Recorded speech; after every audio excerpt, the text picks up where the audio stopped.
Hi, everyone. Welcome. Welcome to Having Faith in the Ocean webinar. Welcome to the first breakout sessions of Capitol Hill Ocean Week. Thanks for choosing to be with us on this afternoon.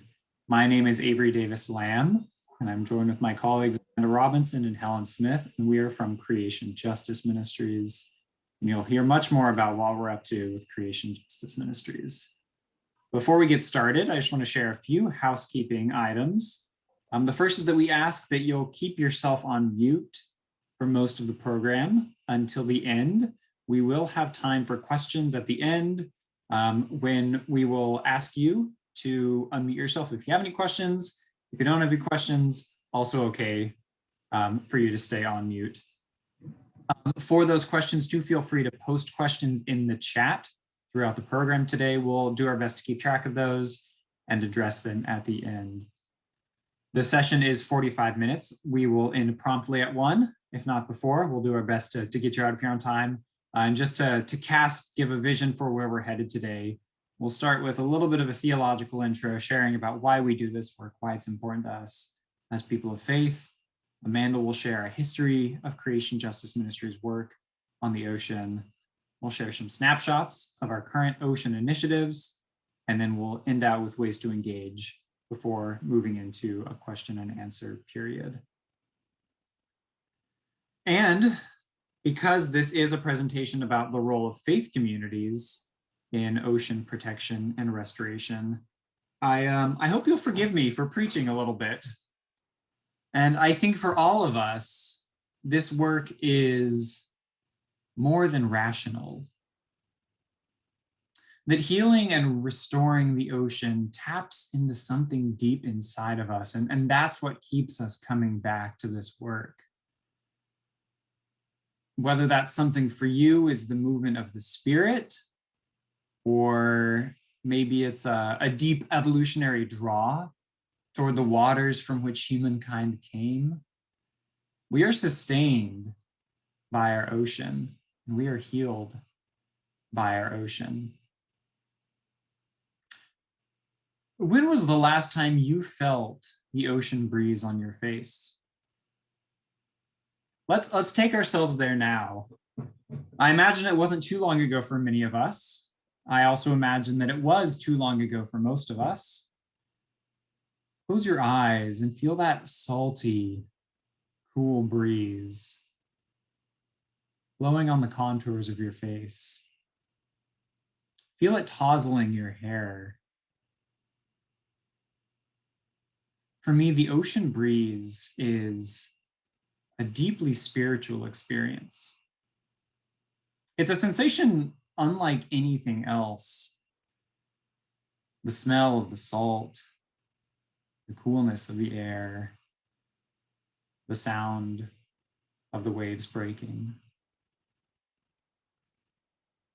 And when I feel that ocean breeze, I'm reminded of the verses that open the Hebrew Bible in the book of Genesis.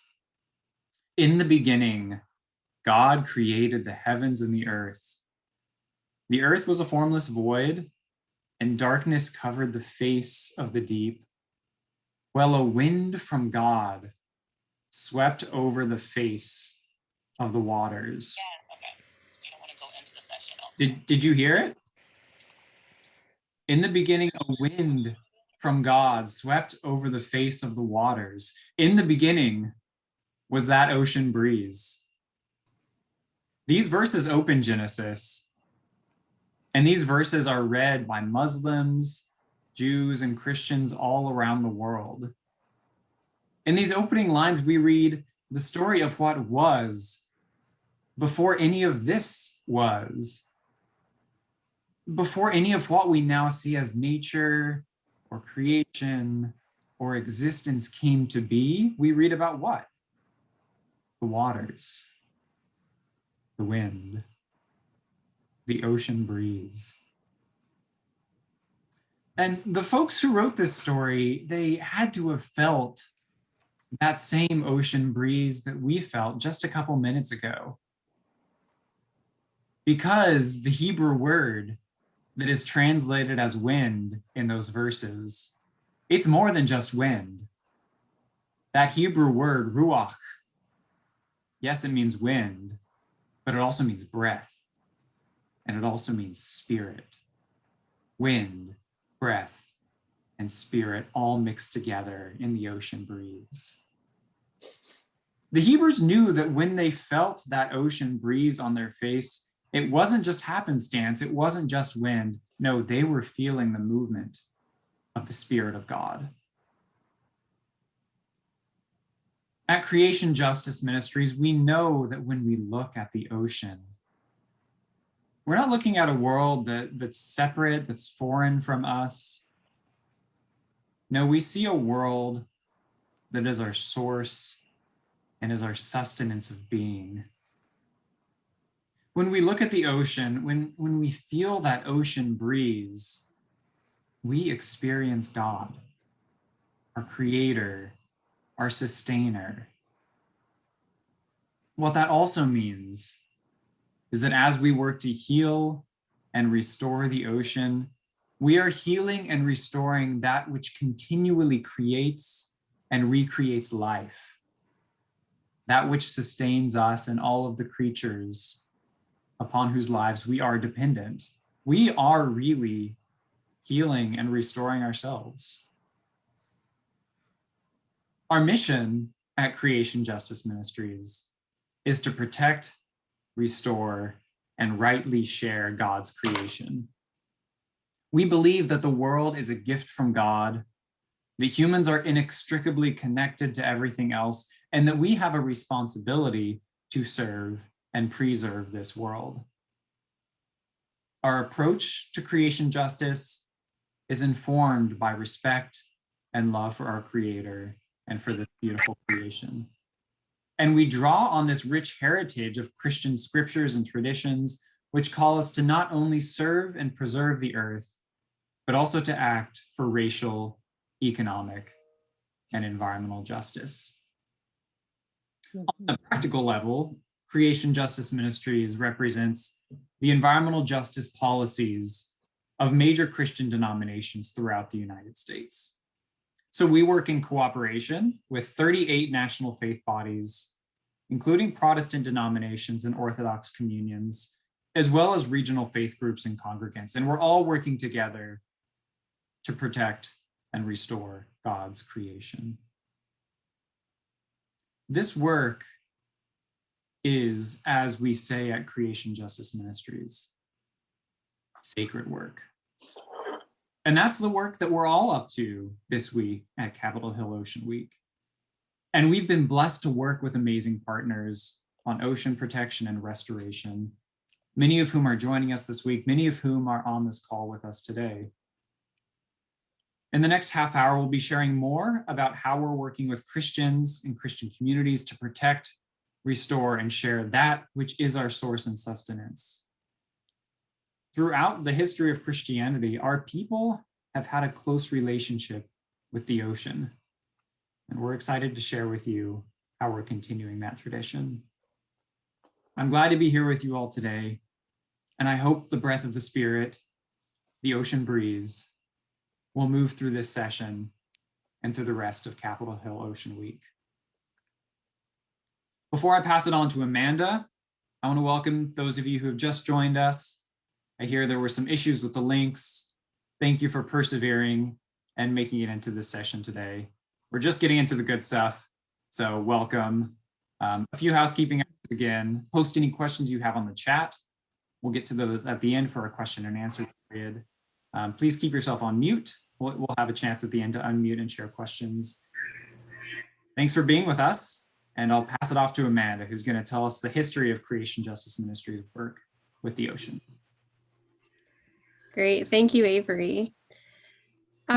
So Creation Justice Ministries, my current role, I do not work extensively in our ocean portfolio, but it is where I started here at Creation Justice. So I'm excited to share a little bit of the historical information that we've done over the past few years and then pass it back to my colleagues Helen and Avery to share about some of the exciting projects we're working on now.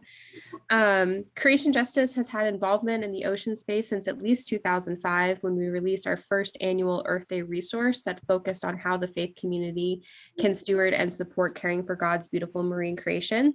And we actually just released an updated version of that this past weekend that we're excited to share with you all. And I'll drop the link for that in the chat in a little bit if you'd like to check that out.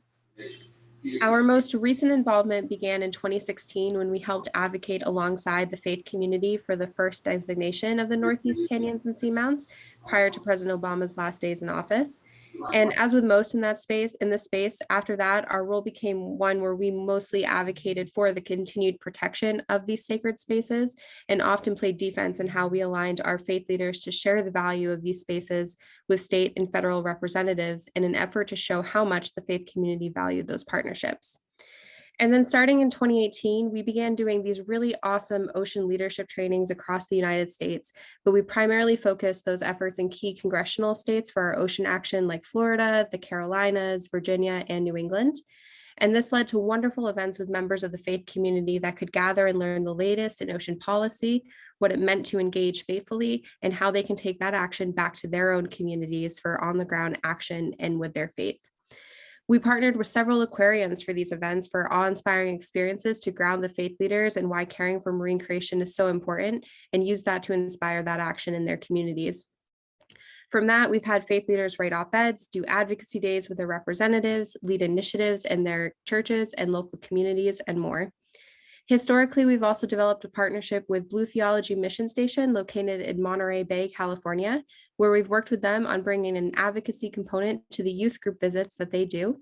And we are continuing to partner with them virtually this year and beyond, also through the creation of various outpost centers for the Blue Theology Mission and throughout the United States. And if you're interested in hearing more about that or know a church that may like to have an ocean-centric mission, we'd love to hear from you. These groups will be bringing youth groups to their churches in areas that are most likely near the ocean or regionally located to something awe-inspiring where we can bring youth groups to do service action in the summer months while they're on vacation. And we'll also be doing a lot of meaningful and engaging projects today that are excited for all the ways that caring for God's marine creation will grow and expand in the coming months and years. For more on that, I'm going to pass it back to my colleagues Helen and Avery to share the exciting work that they're doing today on behalf of our marine creation. Thank you.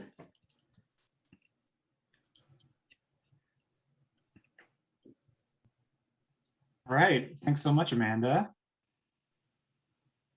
So I'm going to take a moment and share a little bit about the climate resilience program that we've launched at Creation Justice Ministries recently.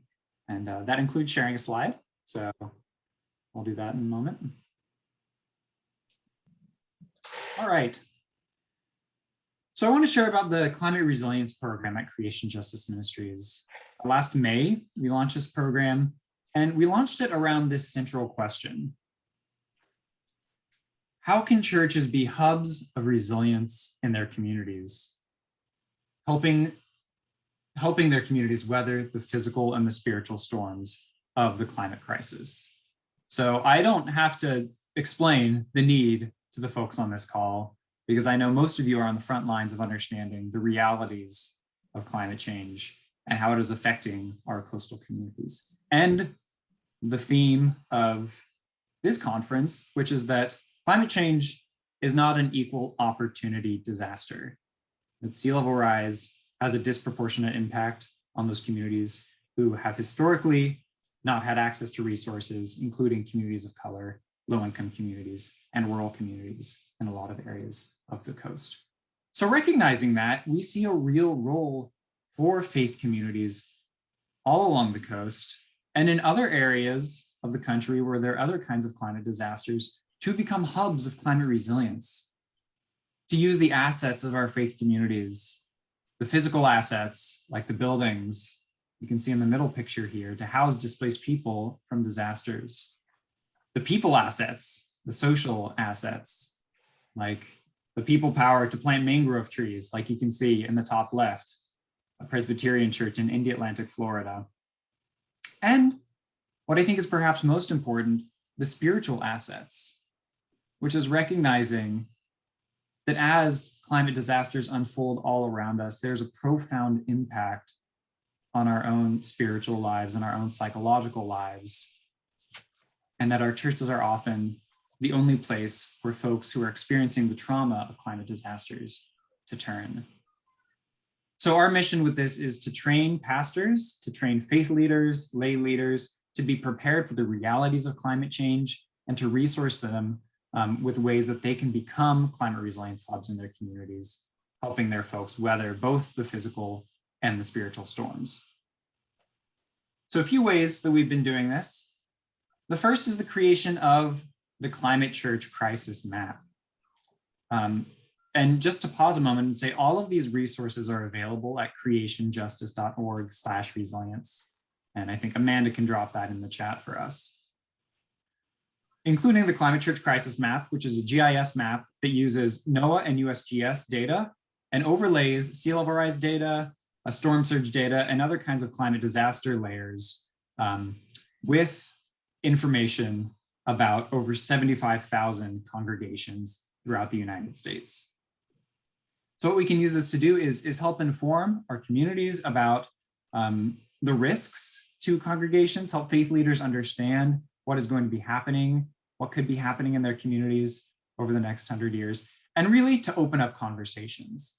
We recognize that a map does not solve any problems, but our hope is that a map like this can start to open up conversations to think about a time scale that is not 10 years or 20 years, but that's more like 50 or 100 years down the line. The second is the Resilience Workshop Program. We have facilitated 9 resilience workshops over the last year. Our 10th one is coming up on June 22nd. You'll hear more about it later. And the goal for this is to provide training around different themes of climate resilience, including land, ground, democracy, spirituality, basically a holistic look at incorporating climate resilience into the life of a congregation.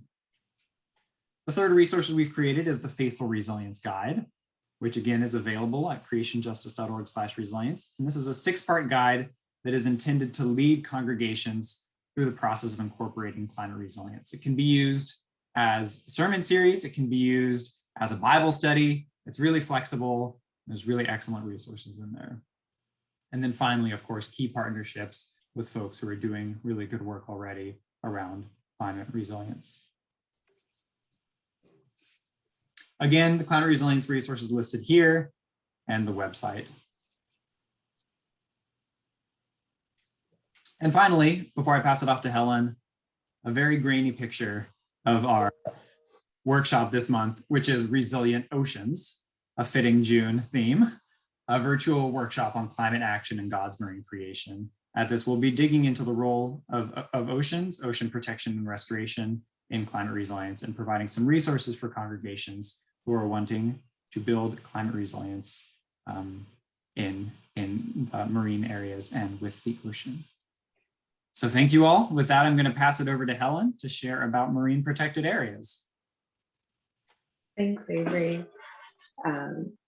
So we have such great climate resilience workshops and different activities that we do. And some of the other things that we take part in are marine protected areas and the 30 by 30 initiative, which is trying to achieve conservation and protection of 30% of our public lands and waters by the year 2030.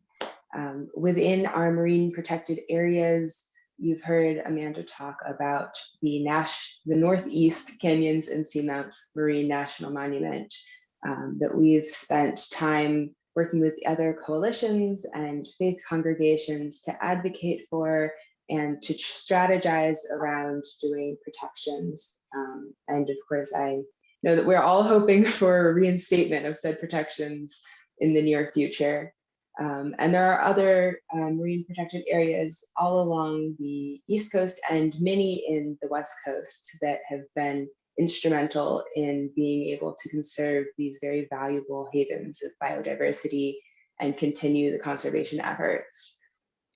And our 30 by 30 efforts have focused on the ocean side, while we partner with coalitions and other congregations that do things on the land side so that all of God's creation is being protected and conserved.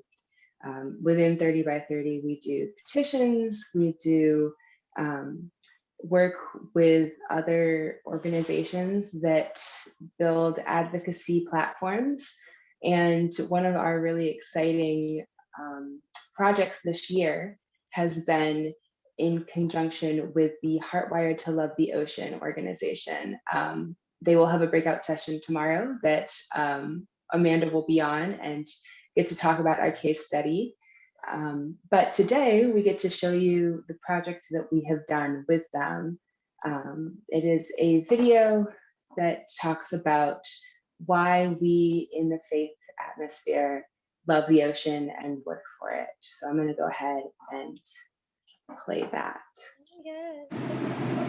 The ocean is God's awesome creation that is life-giving to many, seen and unseen, heard and unheard. Some of my most memorable sunrise services have been at the shoreline, like this one.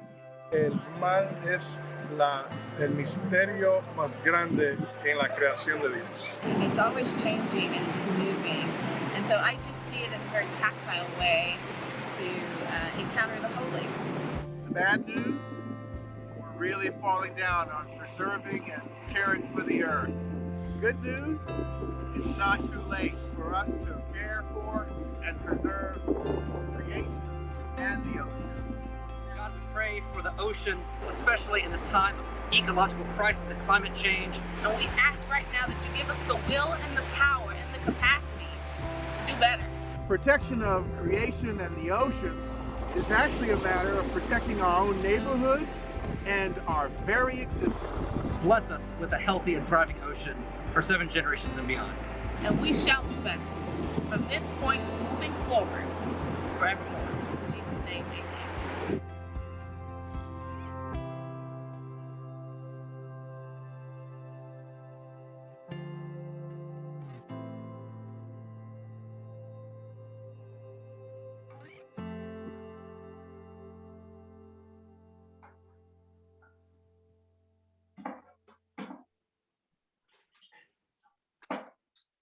So that's just a taste of some of the work that we do here at Creation Justice, and a great example of the ways in which we partner with our faith communities to be able to bring together both policy and caring for the world. And we're so excited that we can see in the chat that you guys are excited about that and enjoy it.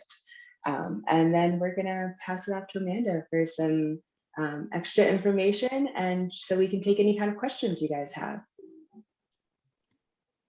Hi, everyone. So I'm about to drop into the chat here another link. I've already shared a couple for you all. This one here is just getting you on our normal Oceans mailing list. I promise we don't spam you, but that is the best way for you to see everything that we're doing in the ocean space. So when we produce different toolkits that are geared towards the faith community to do action on, the Northeast Canyons and seamounts or other federal action that's taking place, that's the best way to see what we're sending out to our community. It's also how we share things like this video and other resources and guides that we develop for the faith community to use, however they find most impactful, whether that be for Bible studies, for preparation for sermons and other things like that. So that is there in the link for you all. You'll also see in the chat, I also included the link to our Save Our Sacred Seas 2.0 resource, which is the revamp of the 2005 resource that I mentioned already. And I also shared the link to our resiliency page where you can find the map that Avery was talking about and the guide there as well. And I think that covers everything that we were going to share. Helen or Avery, if there's other things that you want to include before we pass it off to questions, please feel free. Great. Thanks so much, Amanda.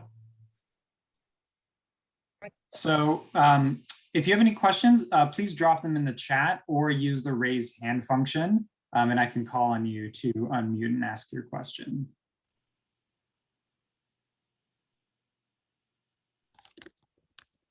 There we go. We have a question from Peg Brady asking about how can we add churches to the climate church crisis map? Our church, Annisquam Village Church, is very active in climate resilience efforts. We just installed solar panel and have provided workshops for others to take actions. Great, Peg. Peg, the best way to do that would be to email me and I can add it into the map. And anyone else is welcome to email me too. I'll drop my email into the chat here. Yeah, and the map is unfortunately not comprehensive. That would be a lot of churches, and there's no one data set that has all of the churches, but it's a representative sample is what I would say. We have about 75,000 churches on there, so always excited to add more on there, especially ones that are engaged as yours, Peg. Thanks.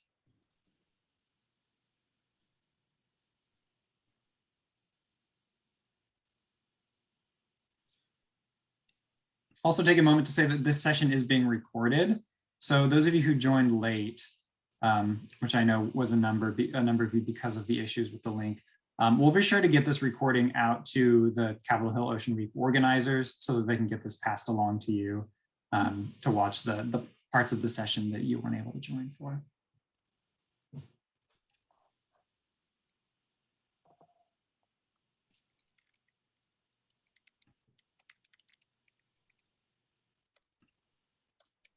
Okay, well, while y'all are formulating questions, I'm going to ask Helen a question, which is, Helen, what's the best way for folks to engage in advocacy around either the 30 by 30 plan or around any sort of other upcoming ocean advocacy work? Especially how might they be able to connect their faith communities with advocacy opportunities? Absolutely, thank you. So some of the best ways are to just engage in your local community. It's very easy to feel like one or two things don't make a difference, but they absolutely do. Every little thing helps. If you ever need ideas on things to do and how to engage in your community, we have so many resources on our website. We have a blog post on 52 ways that you can care for creation and engage. We're very excited that 30 by 30 will have a comment period coming soon. And if you sign up for even just the 30 by 30 emails, because we have it all specified, if you only want to hear about ocean things, you only have to hear about ocean things. And we will be calling on people to have comments written out, and we will collect those and get them sent into the Department of Interior or the Bureau of Land Management, whoever ends up collecting those. And that is a great way to advocate, as well as we have faith leader sign-ons, and we're always happy to have people connect with us. And if you have issues you care about, you can always write letters to editors, you can write op-eds, you can reach out to us to have us help you place them in things. Any kind of engagement, big or small, will make a huge difference in this conservation effort. Thanks, Helen. I'll also add that we have an action center every month that goes out, and we more often than not have an ocean ask as part of that action center somewhere on that page. So if you're looking for what we're focusing on that month as Creation Justice Ministries, you can also see that, and it'll have some tips on how you can engage on the action of the month there. Absolutely. Great. Thanks, y'all. All right, so we got a few questions rolling in here. First is from Kirsten. Can you talk more about your work with social justice along with creation justice? I've been studying Isaiah and I'm so convicted by the calls for social justice. Yeah, such a good question, Kirsten. Such a good question. Yeah, for us, the concept of creation justice is inherently linked to social justice. And really, it goes back to the Bible. It goes back to the prophets, you know, to Isaiah, to Jeremiah, and of course to the Gospels as well, where there is no separation between the thriving of the people and the thriving of the land, creation. So this is especially clear in the prophets, which is when the people are being oppressed, the land is also being oppressed. And when the people are thriving, the land is thriving. So when we talk about creation justice, it is a holistic understanding that we're not just seeking the thriving of the environment, we're not just seeking the thriving of nature, but we believe that the thriving of people is also going to result in the thriving of all of creation. And I think Pope Francis really gets to this so beautifully in his encyclical from a few years ago, Laudato Si, when he talks about the links between the cry of the earth and the cry of the poor. And of course, you could replace poor with the cry of people of color, the cry of oppressed communities, the cry of the global South, whatever it is, that if we are not addressing the underlying injustices that are affecting people, then we are going to come up short when we're addressing the underlying issues that are affecting our environment as well. Thanks for your question, Kirsten. Okay, a question from Kaylin. Has it been difficult to blend creation with science? That's such a good question, Kaylin. We just need a whole session on that, don't we? I don't want to get too far into this, but what I will say is that we're talking about different things when we talk about creation and when we talk about science. So at Creation Justice Ministries, by creation, we're not talking about a literalist 7 days of creation.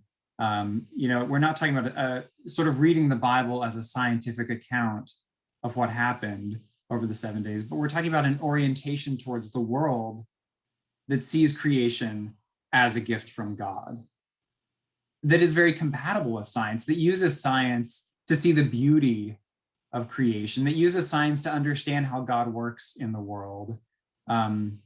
So there's a lot to dig in there. And thanks for your question, Kaylin, but I hope that sort of helps to clarify some things a little bit. Okay, a question from Lori that I'm going to, I think I'll shoot this one over to Amanda, which is faith and environment communities have so much in common. What are some of the most successful ways you're finding to connect them? Yeah, thank you, Avery. It's a great question, Lori.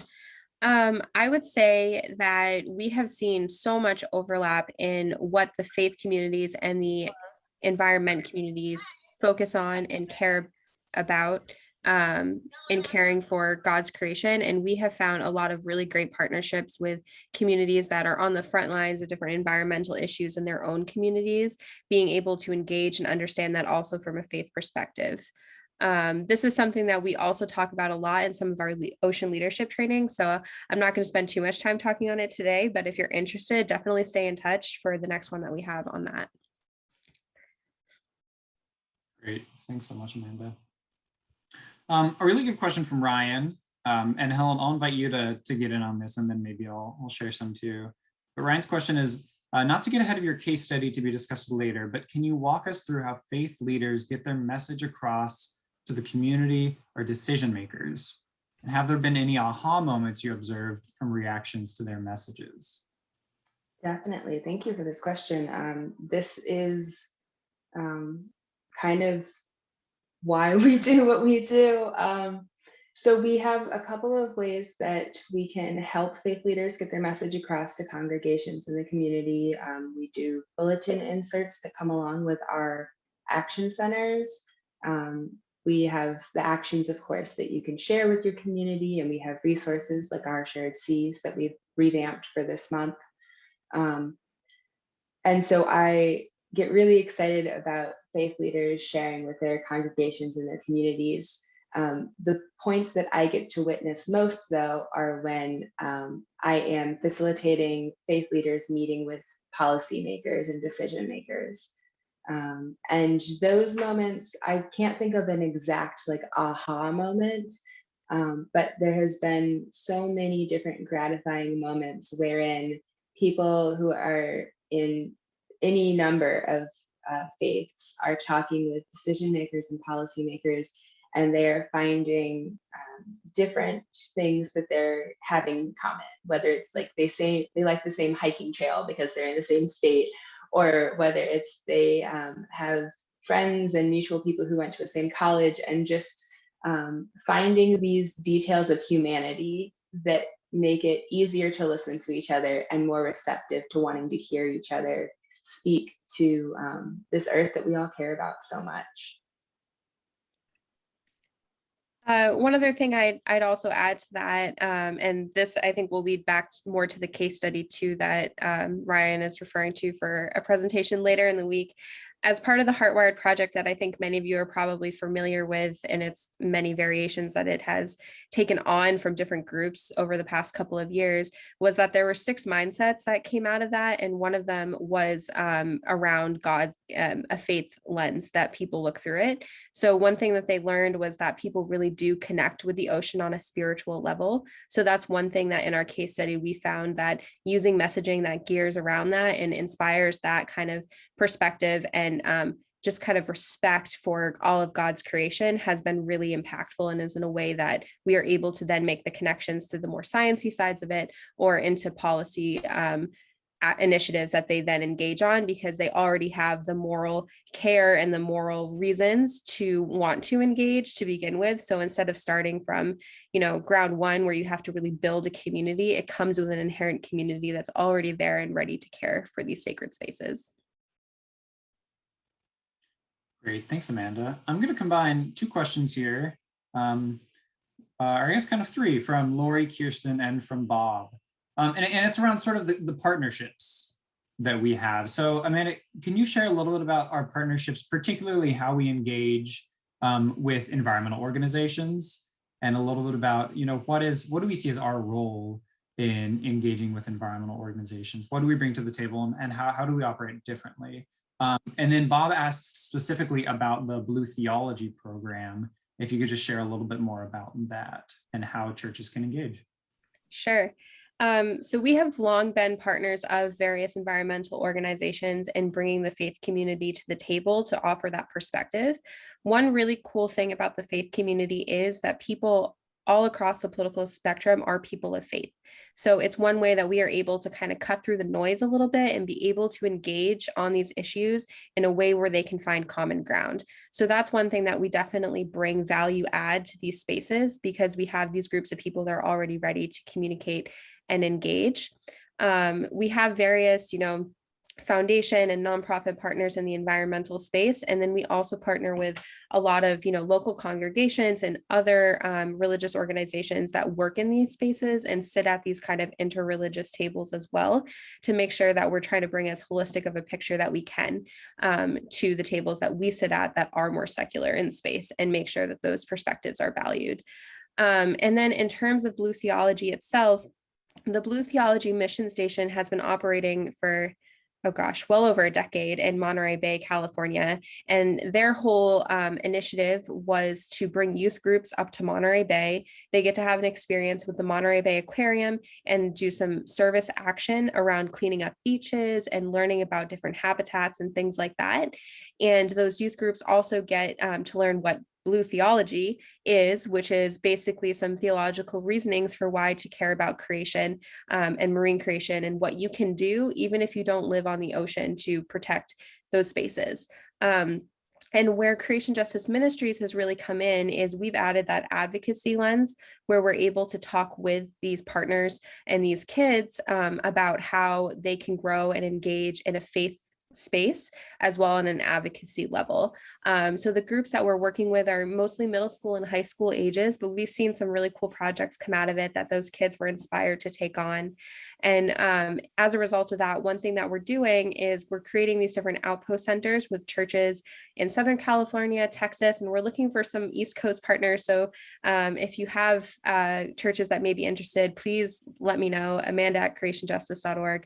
And those churches will be other spots where youth groups can come and visit you and also partake in some kind of ocean awe-inspiring activity where we get them to really care for God's marine creation in new ways.